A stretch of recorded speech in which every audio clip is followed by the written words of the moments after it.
Hello and welcome to episode 222. I am so happy that you're tuning in today.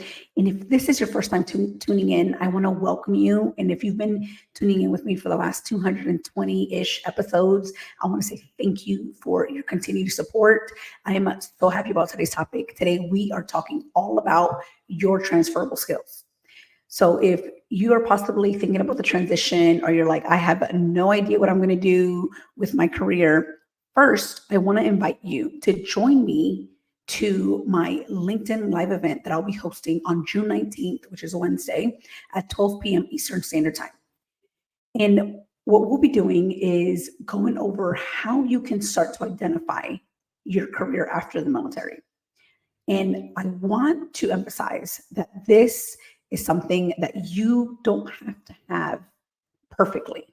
I know a lot of you, especially speaking about myself here, I wanted to have a clear blueprint plan of what I was going to do when I was going to transition. But here is the beauty of figuring it out along the way, especially if you start early. If you're a year out, this is a beautiful time for you to start. And it's okay if you have 6 months out. I think this is another great area or place for you to begin to explore those opportunities because you don't know what you don't know. You sometimes forget that there's so much experience that you've gained, and also your interests possibly have changed. So maybe you have a degree in criminal justice, and now you're like, I absolutely don't want to go into law or anything to do with criminal justice. Now I want to go to the business sector. What exactly is out there for me, right? Maybe you've been in for 10 years, or maybe you have only done, one tour, but you got your MBA. Or maybe you got in a position or a duty station that has nothing to do with your MOS, your military occupation. And so now you have this opportunity to look at, the opportunities that are in the civilian sector, right? You could start your own business. You could do so many other things. And this is why I want to not only provide you a little snapshot of what that could look like for you based on your specific desires and your specific goals, career goals after the military, but also to help you with your career search, to help you and give you that initial step so that you can begin to explore other opportunities while you're still in, because you have 6 months out. And if you're 3 months out, it's okay too. We can start to not only look, but also apply. And so again, I want to invite you June 19th on a Wednesday, 12 p.m. Eastern Standard Time. Come join me live, ask me questions, or if there's anything on your mind regarding the transition, that time is perfect for you to kind of understand where you stand so that you can continue to plan the rest of the time that you do have. Or even if you're thinking about the transition, what the opportunities could be. So come and identify your future career role after the military, because ladies, there's so many things out there that I am still learning along the way, and I've been out for like the last 7 years. And so again, this is going to be key for you to begin and start your career search outside of the military. And with that, I want to go over today on what the most or the top transferable skills are for you, especially if you're like, I don't want to do anything similar or nothing like what I was doing in the military, right? You may be an aircraft controller, you may be a mechanic, you may be an I-need-to-go for in the food service industry, or you may be HR and you're like, I no longer want to go HR, I want to do something completely different. And I want to invite you to have an open mind when it comes to identifying the top transferable skills, which today I want to give you 2 ways that you can begin to explore, like where you can find these transferable skills, because that's one of the things that I get asked whenever I'm having a consultation with someone, when they come to me and they're like, hey, I would like to kind of learn more about what's going to help me with my transition, because this is what I want to pursue. And so first I ask them, well, what are the skills that you've identified, or what exactly do you think you're going to be doing in this opportunity, in this position? And so most of the time they don't know, or also they're like, well, I have no idea what top transferable skills, I bring to the table, what value I bring. And so I want you to start there. And I want you to begin with your evaluations, either your non-commissioned, your NCOERs evaluations, or your OERs, your officer evaluation reports. And the reason this is so important for you to start here is because you get to see not only what other leaders have said about you, your supervisors said and identified within each category from your performance evaluation, but also for you to really recognize and identify, what positions you enjoyed the most, right? Because if, like, let's say you were first sergeant or a commander and you're like, I completely hated that position, I want to do something that's more along the lines of just being more specific and more of an individual contributor as a leader, then maybe that's not something that we want to highlight and continue to explore in the civilian sector, because it might not be helpful for you and the people that you're leading. And so I want you to start there. Again, this is more specific to the Army. So if you're like Air Force, Marine Corps, I'm sure there's another fancy name that you guys have for your evaluations, but essentially look at your performance evaluation. And the other thing is, if you, let's say you only did 4 and you're an E4, or you didn't get an opportunity to get an actual NCOER or a non-commissioned evaluation report, non-commissioned officer evaluation report, and that's completely okay. What I want you to do then is to ask your mentor or your supervisors, previous supervisors, your immediate leadership, for their take on what the top skills that you possessed while you were in those jobs. And so I want to go over to help you a little bit of what common or the top transferable skills are that are going to help you regardless of what background you have or what job you did in the military. Because in the civilian sector, here are the 5 ones or the 5 common skills that are not only needed, but also they are looking for with specific roles. And I also want to mention too that there are hard skills, also known as technical skills. These are the skills that are needed, required, like knowledge or even just training, a certification for that specific job role. And so I'm not going to go too much into that, but more so the soft skills. A lot of the soft skills are being overlooked by us military because we're like, oh, this is common, right? Like, this is what we need to do in the military in order to succeed. But you'd be surprised of how some of these skills don't come naturally or are not ingrained early on in the corporate sector. And it's not because of, they obviously are great at what they do with their work, but the teamwork and collaboration sometimes is not as needed as it is in the military, right? Like, we're all about teamwork. We're all about, doing things as teams and collaborating and encouraging one another, motivating your team and just getting after it, right? We have this competitive nature of, we want to do the best. We're going to do our best to bring our team along, right? And we build this trust, we build this community. And that's just the nature of our environment, of the military. And so when it comes to these 5, effective communication, teamwork, adaptability, problem solving, and leadership, we sometimes forget, especially as women, that we have so much experience in this. We have not only led teams that, range from a 5, squad leader, you've been a squad leader, from a platoon, a company equivalent number. So we're talking about 200 individuals that we've led. And not only that, but just the physical and mental capacity that we have when it comes to being adaptable, right? Adapting to any environment, to any team, because let's face it, we are a diverse group when we're in the military. I mean, we have people come from all over the world, all over the country.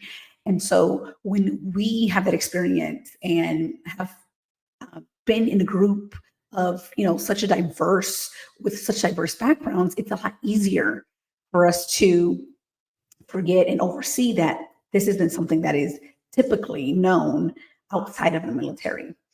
And the other big one is the problem solving, right? Like, we sometimes forget that we have to solve even, the little things, right? Like, where is this one individual? Why isn't this individual here on time? Or, why isn't this individual able to come to training, or this field training exercise, right? Maybe this person is injured. And so again, we know everything about our team. There isn't any, anything that we do not know. We know that they are medically hurt or physically hurt, or, they're going through a medical obstacle.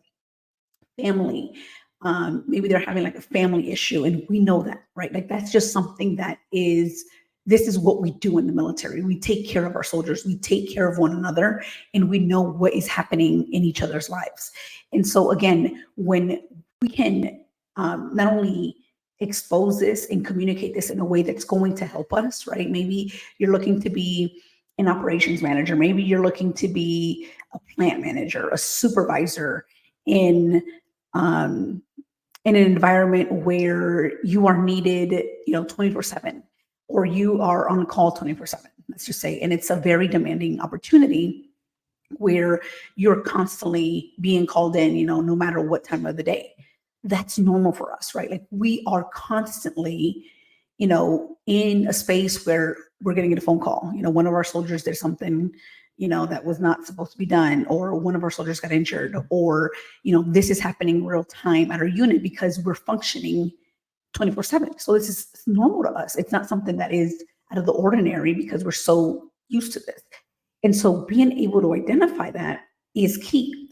And so I want you to start there, right? Like, how do I identify these top transferable skills? And the 5 that I gave you, I want you to go over these. Like, am I an effective communicator? Communication, right? Teamwork. Where have I shown, and how many times have I shown teamwork, adaptability, problem solving, leadership? And an example that I'm going to give you right now is, again, based off an NCOER or an OER. And so when you go down each category, we have achieves, professionalism, pretty much your military bearing, right? Like I want you to really take a moment and identify with one that you think will help you in your civilian sector, which all of them will, but which one are you going to value the most based on where you want to go, right? Based on what your future career goals are. And I'm just going to give you my example, right? I'm a project manager. And if you're going into operations or anything similar, project management, project coordinator, you know that you need to have obviously communication skills, right? You need to be able to communicate. You need to be able to work effectively with other teams. And these could be teams that are global. You need to be able to adapt, right? When things change, maybe your budget changes or your timeline, gets cut in half, and you need to be able to adapt to that. Problem solver. How are you going to solve something without having to not only indulge in everything that comes along with it, right? All the emotions, but also how are you able to actually bring a solution to the table in a manner where it's not only professional, but also helpful for everyone on the team. And how are you going to show that leadership skill, right?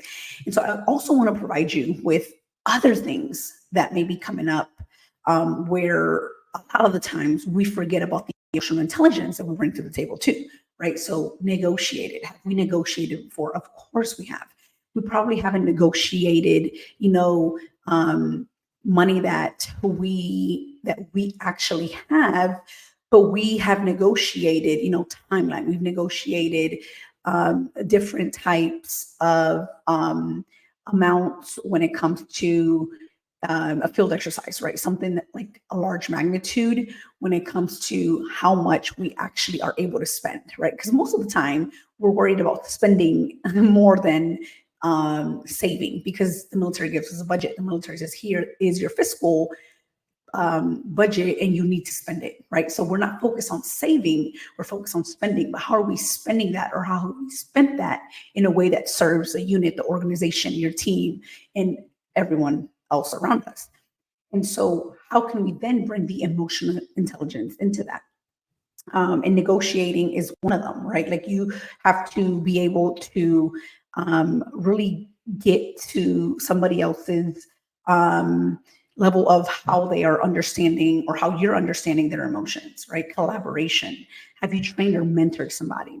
And so these are just additional that I want you to pay attention to when you are reading your NCOERs, your OERs. Have you showed compassion, right? Have you encouraged? Have you motivated? Have you been resilient? maybe during one training exercise. Like these are the things that you want to recognize so that it can help you to identify these top transferable skills, which again, these are only 5. There are like honestly like 20 that you could think of, and most of these skills are going to align with other opportunities. And so I'm going to give you this example here that I wrote down, and this is just a bullet from the Achieve section. Reviewed risk assessments for all training and ensured adherence, resulting in 0 training incidents. That right there has given you not only the transferable skills that we went over, but also to include more so like the safety management, risk assessment, right? And so now what roles would you be able to do if, like, let's just say we're going off of that one bullet that you're like, this is the job that I loved. This is one of the bullets that really not only meant a lot, but it was a top evaluation. I was rated the best.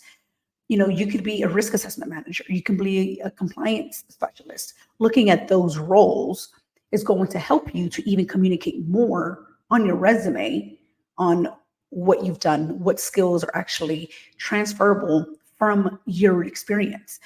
And so again, being able to use that, being able to identify that from your own work, from your own performance evaluations is key. Like you can start there. You could literally take an hour and just go look at all your evaluations, your performance evaluations, identify the jobs that really resonated with you and you did really well, and just look at those bullets and see what skills you can bring out and see what jobs would align with that. And that's what I do with my clients. I help them to see, okay, this is your top evaluation. Let's talk about this one. What did you enjoy about this? Oh, you enjoyed to report data. You enjoyed to work with other teams globally. You enjoyed to, make sure that the team was taken care of and that they developed and that, they stayed in the military, right? You help them re-enlist. Whatever it may be for you, I want you to go there first. And then if you want to take it a step further, like I said, step 2, or if you don't have any evaluations, I want you to then ask your supervisors, like, hey, sir, ma'am, or sergeant, first sergeant, what 3 skills would you say are my top skills that I have brought to the table? And we're like, oh, you're a great communicator. Oh, you work well with others. You are, proactive. All of these things that you can be annotating so that when you do start looking at roles and you start identifying what skills you bring to help you with that next role. Because let's face it, not all of us are going to do what we were doing in the military or in the civilian sector, and that's completely okay. What we want to do is to start identifying what skills are going to be transferable so that we can then start leaning in to the stories, because that's the next thing that comes is your interview, right? Once you've got the resume and your foot in the door, you want to prepare as much as possible with stories that are going to not only resonate with the hiring managers, with maybe, the panel that you interview with, but also how can we then speak about who you really are, personality, the emotional intelligence behind the skills that you bring. All right, I hope this was helpful.